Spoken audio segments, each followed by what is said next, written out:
Os homens da 258ª Divisão de Infantaria não dormiam há 2 dias. Deitados em covas rasas na beira de uma floresta de bétulas, usavam os mesmos uniformes de verão desde que cruzaram a fronteira soviética em junho. A temperatura era de 18 graus Celsius negativos. O vento vinha do nordeste e soprava sem interrupção por 300 quilômetros de estepe congelada. Antes de alcançá-los, seus rifles não dispararam. O óleo lubrificante dos ferrolhos solidificou durante a noite, ficando mais parecido com cera do que com líquido. Os soldados raspavam aquilo com os dedos nus, pressionando o metal até perderem totalmente a sensibilidade. Vários homens nem perceberam quando a pele das pontas dos dedos ficou branca e depois endureceu. Eles já estavam além da sensação de dor. Nesse ponto, a dor exige fluxo sanguíneo e o fluxo sanguíneo exige calor. A 258ª havia cruzado o rio Nara 11 dias antes, avançando contra as posições soviéticas. De acordo com os cronogramas operacionais emitidos em outubro, isso já deveria ter colapsado, mas não havia colapsado. O 33º Exército Soviético mantinha uma linha a leste do rio Nara e disputava cada quilômetro com fuzis, fogo, artilharia e contra-ataques de tanques. Isso ocorria em intervalos irregulares, frequentemente à noite e em temperaturas para as quais os alemães não tinham preparo ou equipamento, especialmente soldados rasos. Heinrich Harp, servindo como oficial médico ligado ao 6º Regimento de Infantaria, registrou em 12 de novembro que os feridos apresentavam lesões que ele nunca tinha encontrado antes. Na França, Polônia ou Iugoslávia, a queimadura pelo frio avançava pelos tecidos mais rápido do que os ferimentos de batalha em condições temperadas. Um homem com ferimento leve ficou 90 minutos ao ar livre e chegou ao socorro com extremidades necróticas, mais perigosas à sua vida que o ferimento inicial. Harp escreveu que estava realizando mais amputações do que suturas. Ele não escreveu isso de forma dramática, mas sim como um homem que registra fatos que não pode mudar. Mais cavalos morriam do que homens. A logística do Grupo de Exército Centro dependia de transporte puxado por cavalos. A reputação motorizada da Wehrmacht escondia uma dependência de colunas de cavalos que se estendiam por centenas de quilômetros até os terminais ferroviários em Smolensk e Vyazma, em novembro de 1941. Esses cavalos, na maioria raças requisitadas da Europa Central e não adaptadas ao frio, estavam morrendo tão rápido que oficiais de suprimentos classificaram a situação como catastrófica em seus relatórios. Animais que marcharam desde junho por lama, poeira e chuva congelante chegavam às linhas avançadas com cascos rachados pelo solo congelado, pelagem coberta de gelo e peso tão reduzido que não conseguiam mais puxar vagões de munição cheios. Muitos simplesmente paravam e não voltavam a andar. Quando um cavalo morria em uma estrada congelada, a coluna atrás dele parava em novembro. Essa parada podia durar horas na escuridão a menos 20 graus. Horas não eram apenas inconvenientes, eram eventos médicos. A situação de suprimentos da 258ª Divisão de Infantaria em 14 de novembro refletia o estado de todo o exército. O registro do intendente divisionário anotou que as reservas de roupas de inverno destinadas à divisão não haviam chegado. A divisão havia feito sua requisição em setembro. A resposta havia registrado o pedido, mas não o havia atendido. As botas de feltro, calças acolchoadas, casacos de pele de carneiro e luvas de inverno ainda não tinham chegado aos homens, deitados em áreas raspadas de bétula perto de Istra. O que existia na cadeia de suprimentos estava em algum lugar atrás de Smolensk, em vagões de carga que não se moviam há dias porque a bitola estreita dos trilhos soviéticos exigia transbordo, e os pontos de transbordo operavam com uma fração da capacidade prevista devido à atividade dos partisãs, falhas de locomotivas no frio e gargalos administrativos que ninguém no alto comando havia resolvido ainda. Os homens improvisavam, enchiam os sapatos com jornal, enrolavam os pés em sacos de estopa retirados de caixas de munição.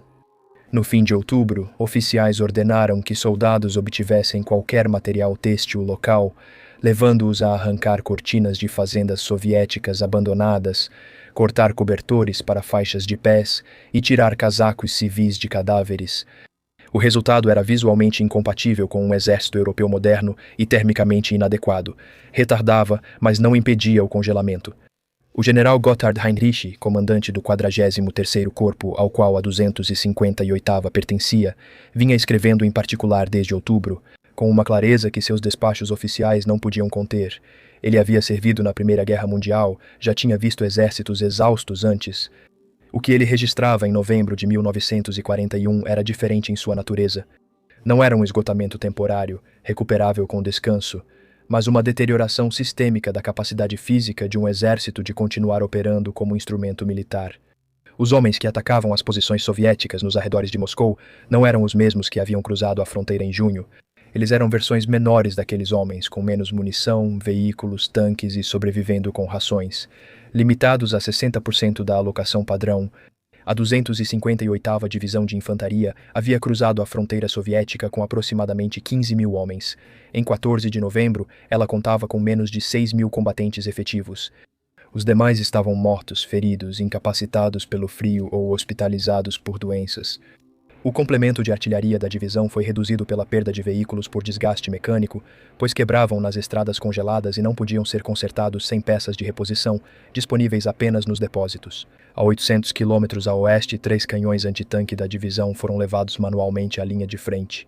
Quando os cavalos designados falharam, as equipes encarregadas não conseguiam operá-los tecnicamente com precisão. Ao sul, o 2º Exército Panzer de Guderian estava tentando alcançar Tula. Tula ficava a 170 quilômetros ao sul de Moscou, no entroncamento de 2 linhas férreas que abasteciam a capital soviética. Se os blindados de Guderian tomassem Tula, o grupo de exército centro poderia cercar Moscou pelo sul. Essa era a teoria, mas a prática em novembro de 1941 era algo completamente diferente.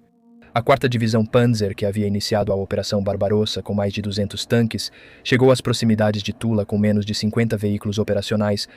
Desses 50, muitos operavam com alcance reduzido, como os lubrificantes de combustível especificados nos manuais de manutenção haviam sido formulados para condições acima de menos 15 graus abaixo desse limite.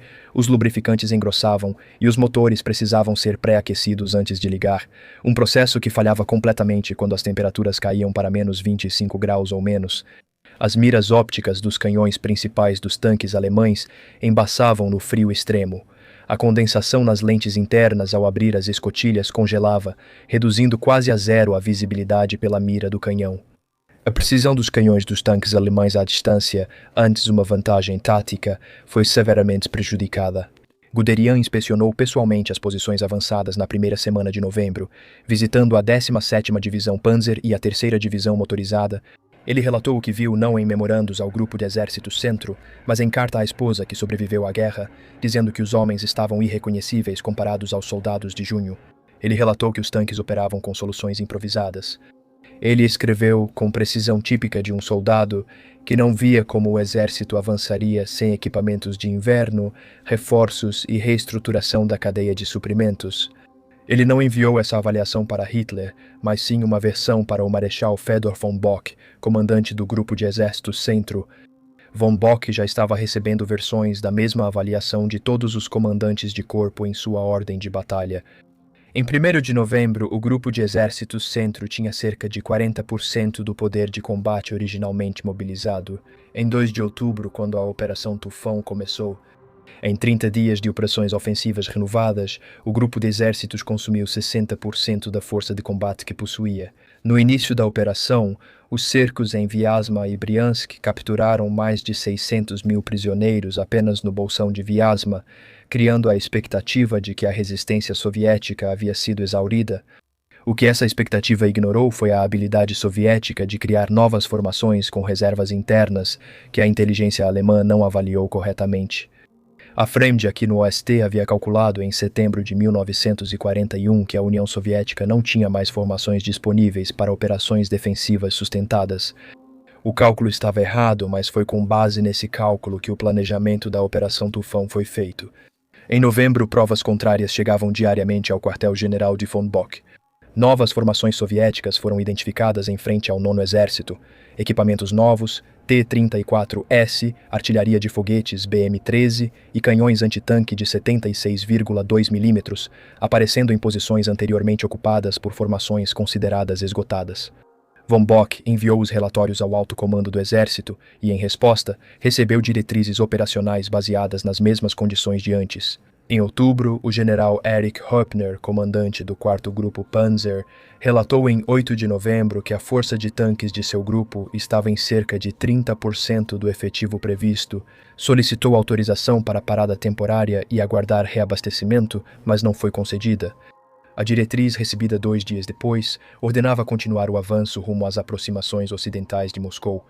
As divisões de infantaria que apoiavam os Panzer estavam em situação pior que os blindados, pois o interior dos tanques mantinha algum calor do motor. O soldado de infantaria não tinha essa proteção. Suas botas de couro padrão da Wehrmacht não eram isoladas. O couro ficava rígido no frio extremo, restringindo a circulação.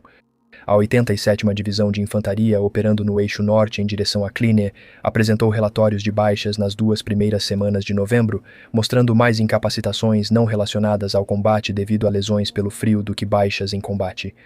40% de todos os casos atendidos nos postos de socorro estavam relacionados ao frio, com uma proporção significativa exigindo amputações que tornaram os soldados afetados permanentemente não aptos para o serviço.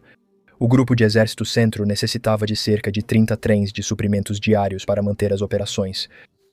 Na segunda semana de novembro, estava recebendo uma média de 18. As entregas de munição eram prioritárias, enquanto combustível, comida, roupas de inverno e peças de reposição tinham menos prioridade nessa ordem. O general Georg Thomas, chefe do Escritório de Economia de Guerra e Armamentos da Wehrmacht, alertava sobre o abastecimento desde julho. Em novembro, previu colapso logístico em poucas semanas. Eles foram reconhecidos, mas as diretrizes operacionais não mudaram. Outubro de 1941 foi anormal de formas que os planejadores alemães não previram. As chuvas de outono na Rússia, chamadas Rasputitsa ou Estação da Lama, chegaram mais cedo e com intensidade incomum. As estradas a leste de Smolensk, basicamente trilhas de solo argiloso, se desfizeram sob o peso de veículos blindados, cavalos e transporte motorizado. O avanço desacelerou quase até parar, enquanto os veículos afundavam até os eixos e os cavalos lutavam por tração em superfícies com a consistência de concreto molhado. Então a lama congelou, a temperatura caiu de pouco acima de 0 para -10, depois para -15 e então para -20. Por cerca de 2 semanas, entre o fim de outubro e início de novembro, veículos puderam circular sobre o solo congelado antes intransitável pela lama. Colunas antes presas começaram a se mover, criando uma breve janela para o avanço inesperado do Grupo de Exércitos Centro. A 7ª Divisão Panzer capturou Klin em 23 de novembro e a 2ª Divisão Panzer chegou a um ponto a 32 quilômetros do Kremlin em 1º de dezembro. Isso foi relatado ao quartel-general de Hitler. Esses avanços reforçaram a crença de que um último esforço poderia alcançar Moscou antes que o inverno consolidasse seu domínio. Essa crença estava errada. O breve ímpeto estava consumindo as últimas reservas operacionais de formações que não tinham mais nada de onde tirar. Padrão da Wehrmacht. Os óleos lubrificantes eram formulados para operar até aproximadamente -15 graus Celsius. A -20 graus e abaixo disso, eles perdiam a viscosidade e deixavam de funcionar. As partidas dos motores ficaram incertas, os sistemas hidráulicos da artilharia falharam e os mecanismos de recuo dos canhões antitanque não funcionavam direito. Armas automáticas, como a MG-34, exigiam que o operador pré-aquecesse o receptor antes de disparar para evitar que o mecanismo travasse no meio da sequência. O kit de inverno padrão da Wehrmacht ainda não havia chegado quando as temperaturas de novembro atingiram -20 graus. Isso está registrado pelos intendentes, nos relatórios pós-ação e na correspondência de oficiais em todos os níveis da cadeia de comando. O equipamento de inverno existia, havia sido produzido, embalado e transportado para os depósitos. As falhas estavam na distribuição e na priorização. Quando havia escolha entre munição e roupas de inverno, optava-se pela munição. Entre combustível e rações de inverno, escolhia-se o combustível. Roupas de inverno nunca eram escolhidas. Roupas de inverno. Os pedidos foram feitos tardiamente, produzidos em escala reduzida e distribuídos em um cronograma que assumia o fim da campanha, não sua continuação. Quando a campanha continuou, as roupas não estavam prontas em quantidade suficiente e a distribuição para a linha de frente já estava sobrecarregada. Os relatórios de novembro do Grupo de Exércitos Centro mostram um exército lutando a 20 graus com uniformes de verão. Vedor von Bock chegou a Smolensk como um dos comandantes de grupo de exércitos mais experientes da Wehrmacht. O diário de guerra mostra um comandante cada vez mais ciente da diferença entre o que suas forças eram solicitadas a fazer e o que realmente podiam realizar. Von Bock registrou em seu diário que avançar para Moscou excedia a capacidade de seu grupo de exércitos. Ele não podia simplesmente parar. Parar exigia a autorização de Hitler. Hitler não autorizaria retirada ou consolidação. O relatório de 14 de novembro destacou que o Grupo de Exércitos Centro estava com força esgotada, com divisões operando entre 30% e 40% da capacidade. O déficit de suprimentos era grave, a resistência soviética aumentava e novas formações surgiam na frente. O relatório foi recebido no OKH. O fato de o grupo de exército centro ainda estar avançando, mesmo que lentamente, estava sendo interpretado como evidência de que o avanço poderia continuar. Essa foi a interpretação errada mais consequente das evidências disponíveis. O avanço constante não mostrava capacidade operacional sustentável, mas sim que os soldados continuavam atacando por ordens contra um exército.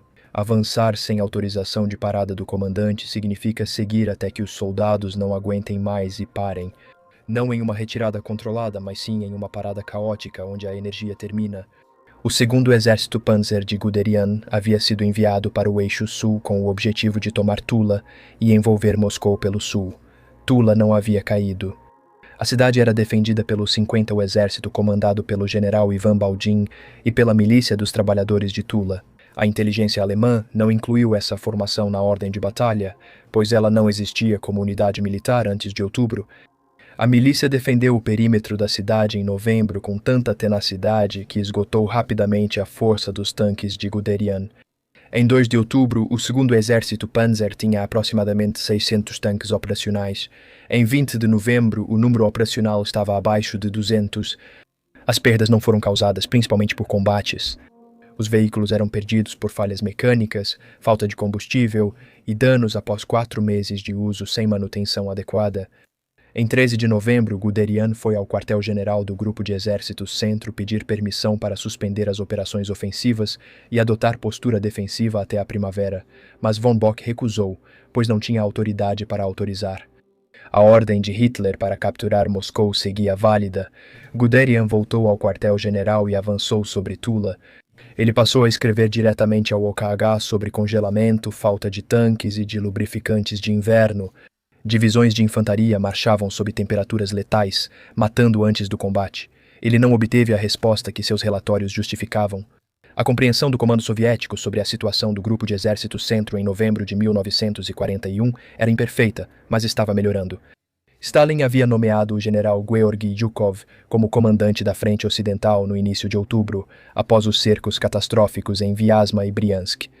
A organização defensiva de Zhukov foi construída com base na suposição de um atacante que estava excessivamente estendido. Ele posicionou suas forças para defender cruzamentos e rotas de aproximação estratégicas, criando uma reserva para contra-atacar penetrações alemãs. E aceitou que trocaria espaço por tempo. Enquanto os reforços chegavam, esses reforços vinham de uma direção que a inteligência alemã não havia previsto. No verão de 1941, a União Soviética mantinha aproximadamente 40 divisões no extremo oriente, posicionadas contra a possibilidade de um ataque japonês vindo da Manchúria. A transferência dessas forças para o oeste só ocorreu após o agente Richard Sorge, em Tóquio, transmitir uma conclusão que mudou o equilíbrio estratégico. O Japão não atacaria a União Soviética. A decisão estratégica japonesa havia se inclinado para o Pacífico e o Sudeste Asiático. Stalin agiu com base nisso. A transferência das divisões do Extremo Oriente para o Oeste iniciou em outubro e acelerou em novembro. As divisões que enfrentaram o Grupo de Exércitos Centro não eram tropas mitológicas treinadas para o frio, mas sim divisões regulares do Exército Vermelho, acostumadas ao frio por viverem nele há anos. Equipadas com um uniforme de inverno padrão soviético, botas de feltro, calças acolchoadas, jaquetas acolchoadas, gorros de pele, e chegando com todo o seu efetivo completo, sem terem participado de 5 meses de combates contínuos, o contraste com as divisões alemãs que enfrentavam era uma questão de condição. Um soldado soviético com bota de feltro a 26 está funcional. Um alemão com bota de couro de verão a 26 é uma baixa em andamento. Isso não é uma característica cultural ou nacional, mas física. 18 divisões de fuzileiros soviéticos seriam transferidas do Extremo Oriente para defender Moscou. Interrogatórios de prisioneiros em novembro produziram relatos consistentes sobre a condição dos alemães. Sem roupas de inverno, armas congeladas, rações reduzidas, soldados exaustos que estavam lutando desde junho. Zhukov usou esses dados para planejar o que viria a seguir. O programa soviético de relocação industrial havia movido complexos inteiros de fábricas para o leste dos Urais. Plantas de armamentos foram desmontadas, transportadas para Sverdlovsk, Chelyabinsk e Novosibirsk e voltaram à produção em poucos meses. A linha de produção do T-34 realocada de Kharkov para a fábrica de tanques dos Urais em Nizhny Tagil retomou as operações em novembro de 1941. O grupo de exército centro avançava rumo a uma cidade que recebia reforços, reconstruía sua base industrial e se preparava para reagir, no Wolfschanze. Na Prússia Oriental, o panorama da campanha oriental em novembro de 1941 era baseado em informações filtradas. Más notícias subiam pela hierarquia militar alemã com relutância institucional, boas notícias circulavam rapidamente. O resultado era um quadro de comando sempre atrás da linha de frente da realidade. Hitler, ao ser apresentado com faltas de suprimentos e números de baixas, interpretava consistentemente esses dados como falhas de vontade e não como limitações estruturais. Isso gerava diretrizes exigindo mais esforço de unidades que já haviam superado seu limite sustentável, e trocas de comandantes que faziam relatórios precisos, mas eram vistos como derrotistas. Vários comandantes de corpo começaram a moderar o tom negativo de seus relatórios, não para mentir, mas para apresentar as mesmas informações. Com foco no que era alcançado e não no insustentável, o panorama apresentado ao OKH era sempre mais otimista que a realidade da linha de frente. Franz Halder, chefe do Estado-Maior do Exército, escreveu em 23 de novembro que o Exército estava perto do limite de sua resistência humana e material. Ele continuou a apoiar diretrizes que exigiam que o Exército ultrapassasse esses limites. A diferença entre seu reconhecimento privado da crise e sua obediência profissional às diretrizes de Hitler era resultado de uma cultura de comando na qual a oposição formal levava à demissão e substituição, um desfecho considerado pior do que cumprir uma diretriz falha. A segunda semana de novembro trouxe para a região de Moscou temperaturas que não eram registradas naquela área desde 1812. Meteorologistas militares alemães documentaram uma queda de temperatura na área operacional de Moscou entre 6 e 12 de novembro de menos 8 graus para menos 24 graus Celsius. Em 18 de novembro, as temperaturas no setor de Klin chegaram a menos 32 graus. Na frente de Guderian, ao sul de Tula, foram registradas temperaturas de menos 35 graus nos postos de observação divisionários alemães. A média mínima de inverno na região de Moscou fica entre menos 10 e menos 15 graus. As temperaturas de novembro de 1941 representaram um evento de frio extremo, suportável por populações com equipamento e abrigo adequados. Eram insuportáveis para soldados de uniforme de verão, dormindo sem aquecimento e sem combustível para a comida. A menos 20 graus e abaixo disso, a vasoconstrição periférica reduz a circulação nas mãos e nos pés a ponto de começar a ocorrer dano nos tecidos. Em poucas horas de exposição sem proteção, o tecido congela, cristais de gelo se formam nas células. Quando reaquecido, o dano celular se torna aparente através de bolhas e progressão necrótica.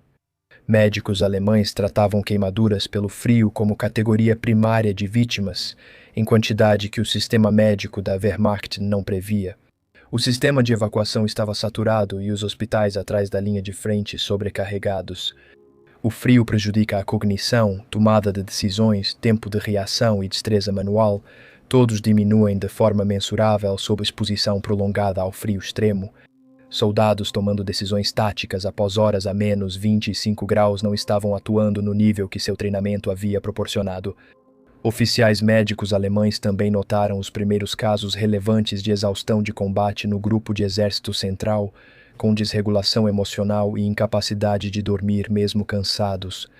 E o que os oficiais chamaram de olhar vidrado ou expressão ausente, aos olhos dos soldados, os relatórios de efetividade divisionária documentavam um exército encolhendo, não por um desastre dramático no campo de batalha, mas por uma perda incremental diária. 20 homens por causa de congelamento em uma determinada manhã, 3 tanques quebrados.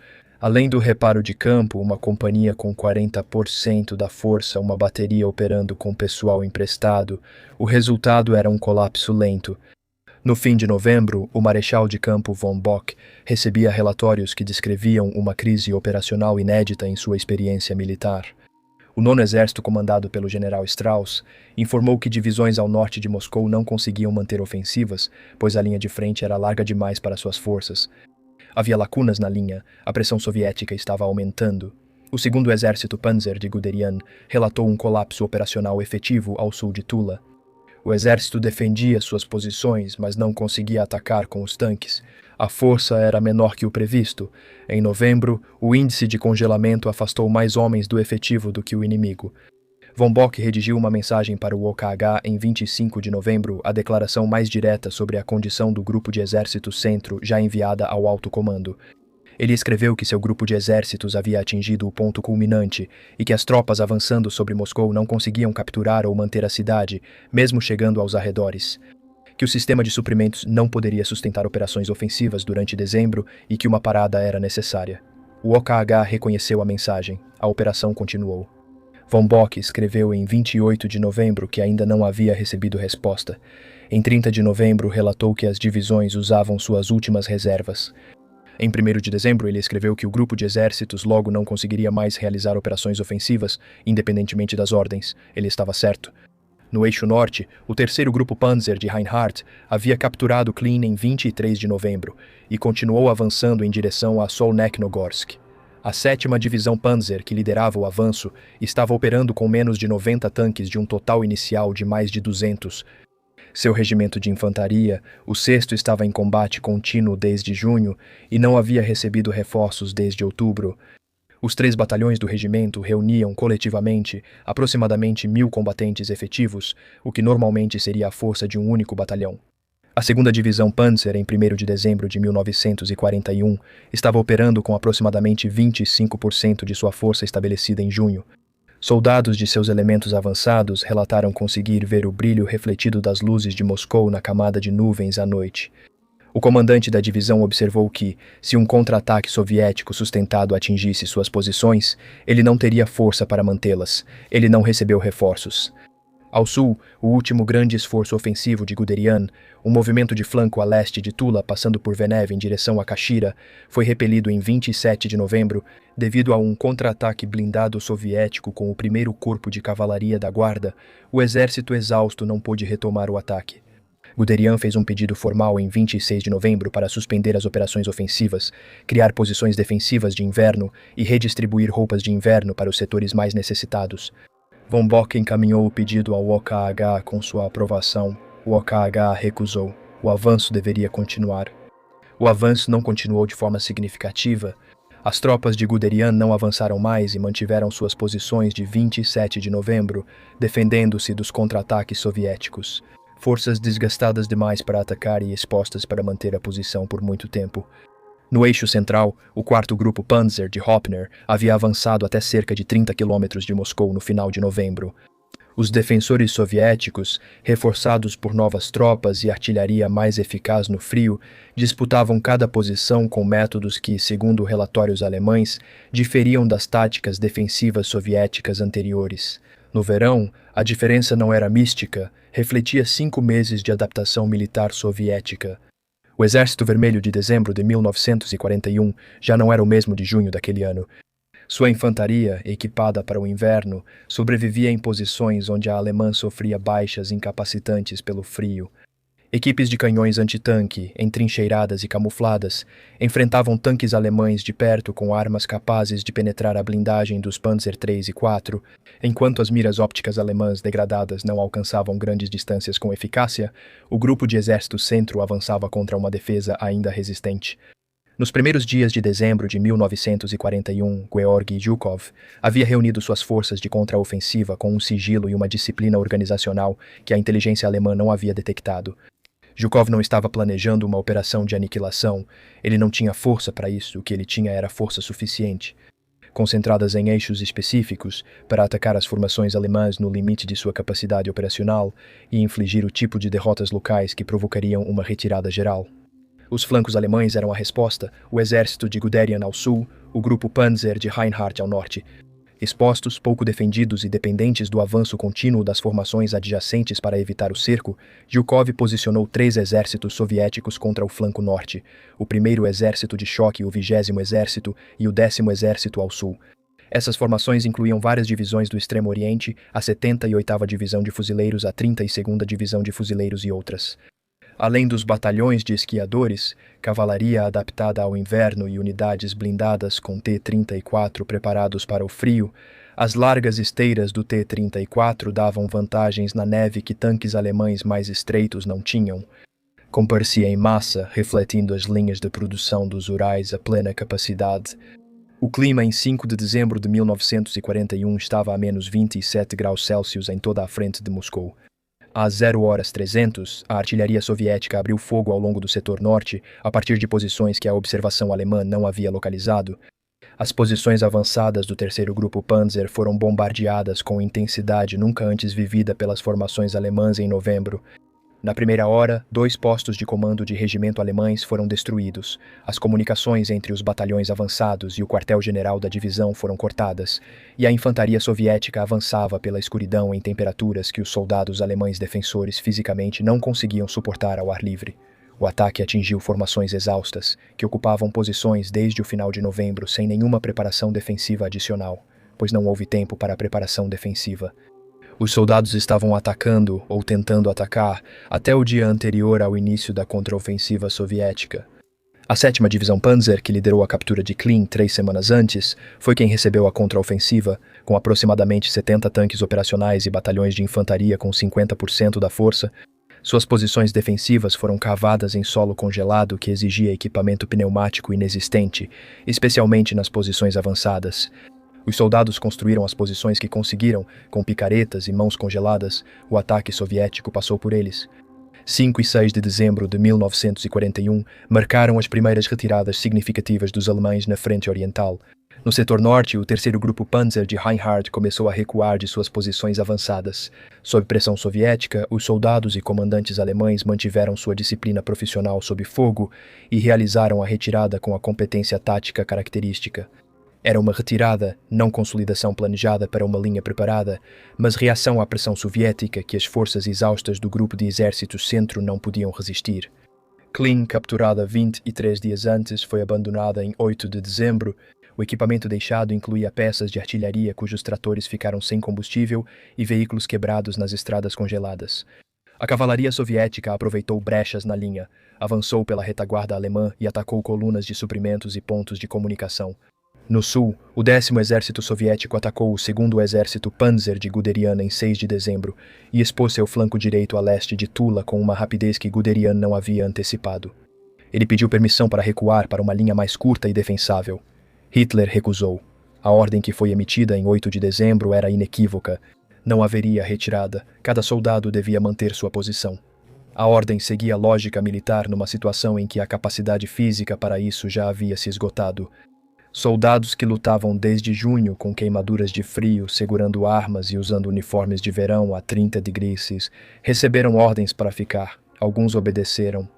Unidades da retaguarda alemã retardaram o avanço soviético. Canhões antitanque destruíram tanques inimigos e a infantaria segurou posições-chave tempo suficiente para permitir a retirada das unidades vizinhas.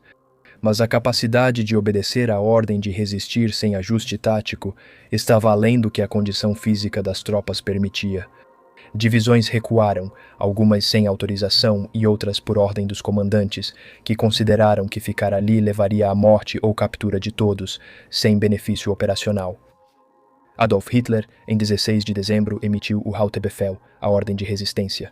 Em termos explícitos, o grupo de exército centro deveria manter suas posições atuais. Oficiais que ordenassem retirada sem autorização seriam afastados e levados à corte marcial. A primeira grande mudança de comando ocorreu em 19 de dezembro de 1941.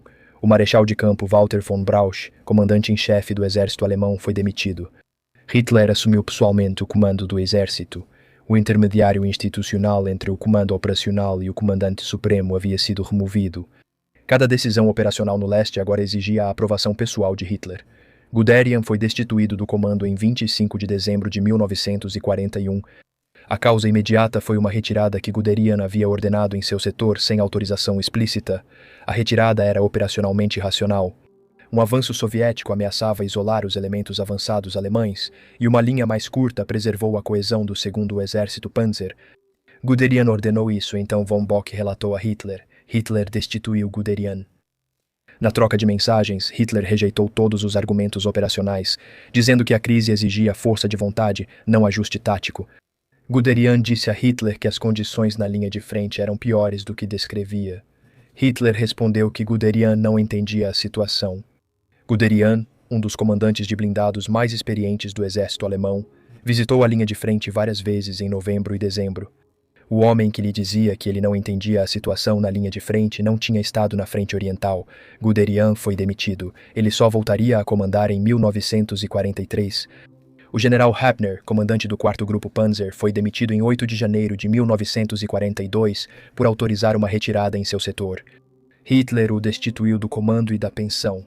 O general Strauss, comandante do 9º Exército, foi afastado em janeiro. Von Bock foi afastado em 18 de janeiro e substituído pelo marechal de campo Gunther von Kluge. O marechal von Leb, comandante do Grupo de Exércitos Norte, foi afastado em 16 de janeiro. O marechal von Rundstedt, comandante do Grupo de Exércitos Sul, foi afastado em dezembro. As demissões afastaram do serviço a maioria dos oficiais superiores que conduziram a campanha e conheciam suas realidades por experiência profissional. Seus substitutos perceberam, pelo padrão de demissões, que manter o cargo exigia seguir diretrizes, não relatórios precisos e negativos. A contraofensiva soviética de dezembro de 1941 não destruiu o Grupo de Exércitos Centro. As forças alemãs foram empurradas para longe das posições mais próximas de Moscou, Klin, Solnechnogorsk, Istra, Narofominsk, Kaluga ao sul, para uma linha geral que ia de Zhev no norte, passando pela região de Vyazma e Ukonov até Oral, no sul. A linha acabou se estabilizando em janeiro de 1942, onde o avanço soviético superou seus próprios suprimentos e esgotou suas divisões, e a resistência alemã desacelerou e parou o avanço devido ao desgaste de ambos.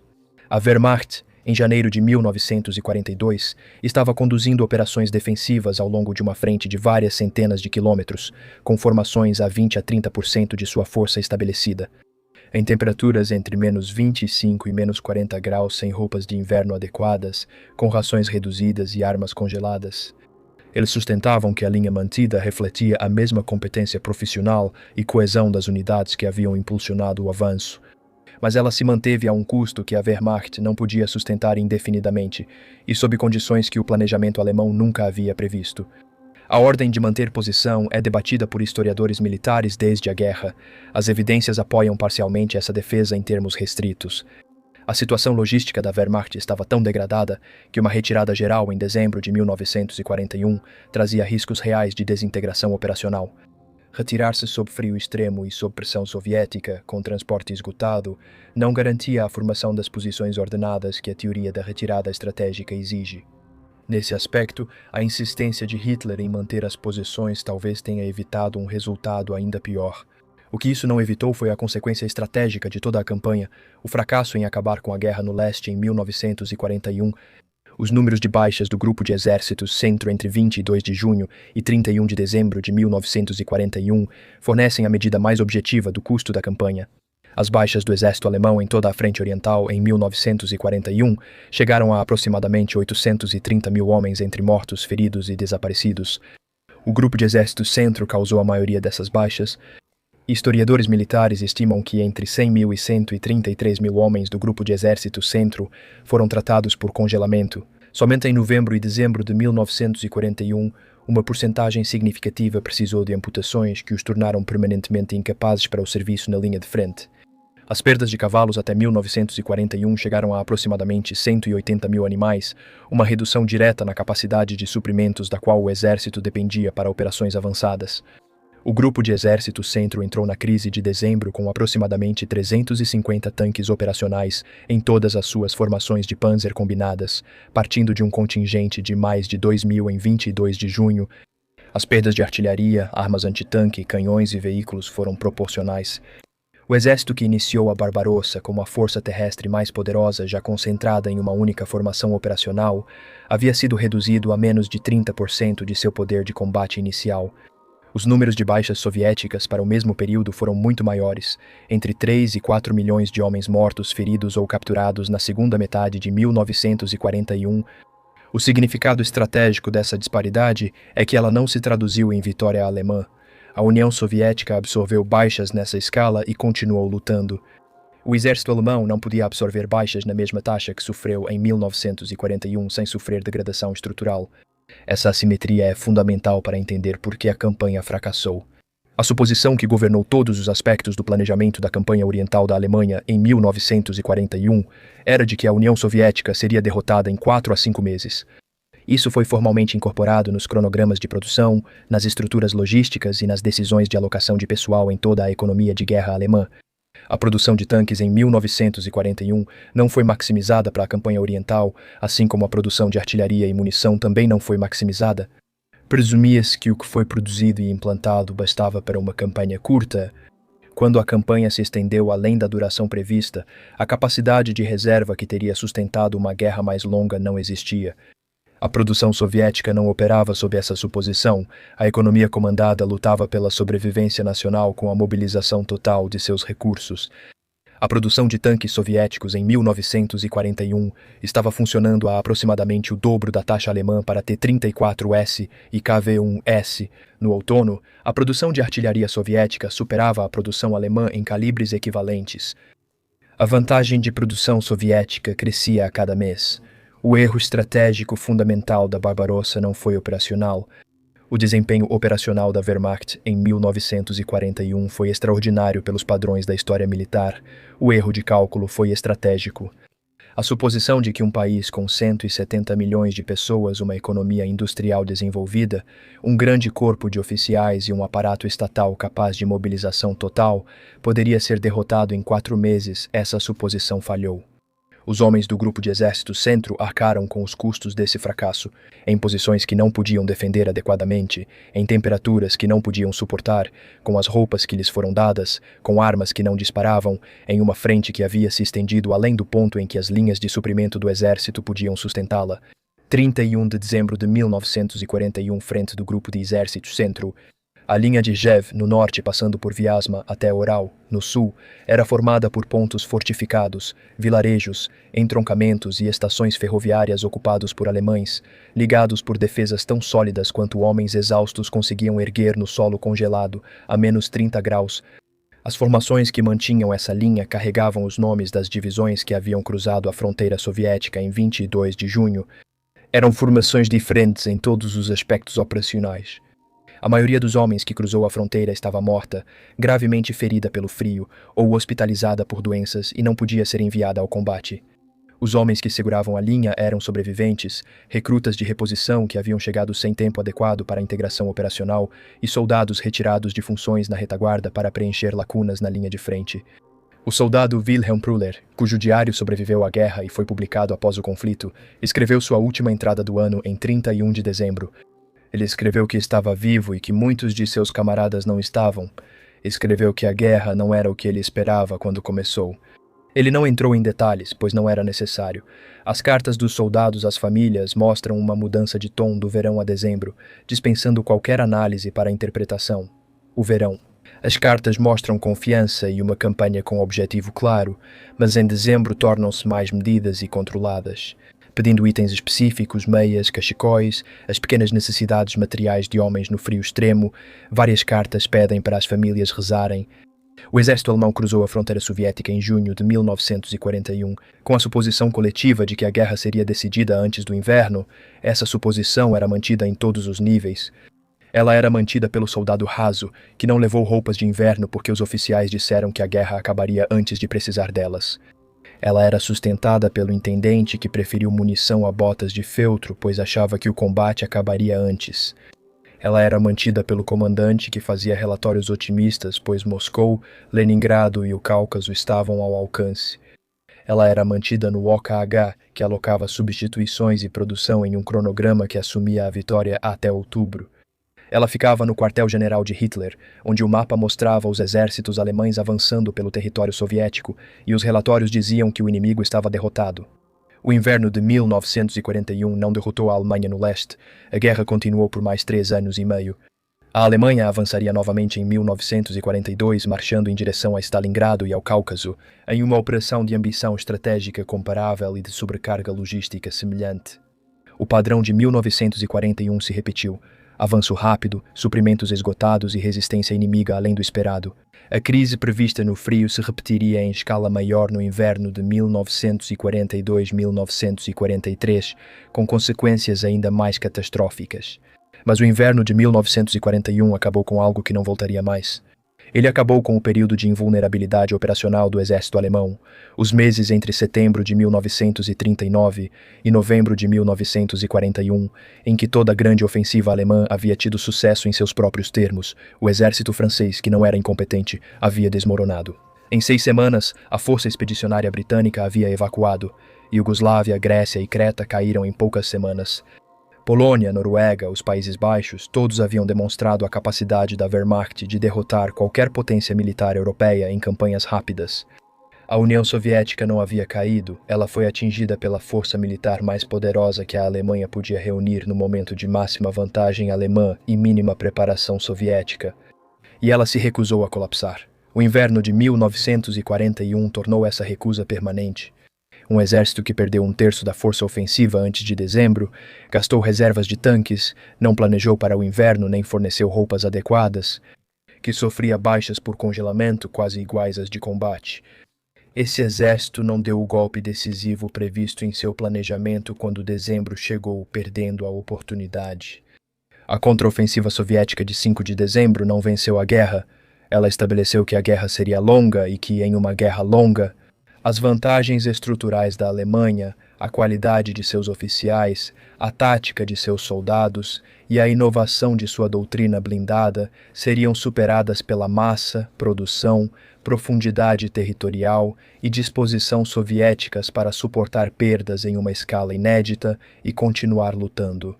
O general Heinrizi escreveu em seu diário em 1º de janeiro de 1942 que a guerra no leste havia lhe mostrado algo que ele não esperava ver. Ele esperava ver o inimigo quebrar, mas não viu isso. O que viu foi, em vez disso, um inimigo absorver tudo o que o exército alemão podia infligir e voltar à luta. Essa observação, feita por um comandante alemão em um diário no início de um ano sem melhorias, é precisa e econômica. Uma declaração sobre o significado estratégico do inverno de 1941 como existe no registro histórico. A máquina de guerra alemã não havia quebrado no inverno de 1941. Ela se curvou e resistiu, mas as forças que a dobraram continuavam, agora mais fortes e pressionando ainda mais. No ano seguinte, a máquina se curvaria cada vez mais. Ainda assim, a suposição que havia enviado homens para a União Soviética com uniformes de verão, acreditando que o inverno não faria diferença, não foi corrigida pelas evidências de dezembro de 1941, ela foi superada. Os homens nas posições congeladas na linha de janeiro do Grupo de Exército Centro entendiam algo que os planejadores em Berlim ainda não haviam percebido totalmente. Eles não estavam lutando uma campanha, estavam lutando uma guerra. A diferença em tempo, em custo, no tipo de resistência exigida era tudo. Essa compreensão, que surgiu em janeiro de 1942 em uma frente de centenas de quilômetros, não possuía designação oficial. Não constava em diretriz operacional nem avaliação estratégica. Existia apenas no conhecimento dos homens que marcharam para o leste no verão e permaneceram, mais frios, menos e mais velhos, na escuridão de janeiro.